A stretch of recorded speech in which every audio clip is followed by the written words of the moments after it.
Eso no te crees ni tú.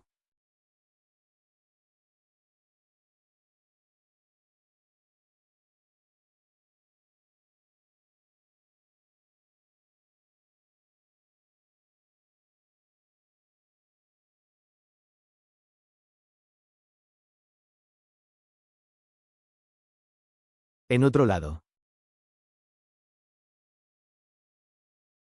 Spanien, Ah, entweder hörst du brains. auf zu schreien, oder ich schwöre, dass Europa in das Jahr 1941 zurück. 快來仔細看看起訴書秦香年32歲指控現任皇帝的繼子，因為他欺騙了陛下，背叛了舊婚姻，進入了新的婚姻。快來仔細看看起訴書秦香年32歲指控現任皇帝的繼子，因為他對陛下撒謊，背叛了前任婚姻，進入了新的婚姻。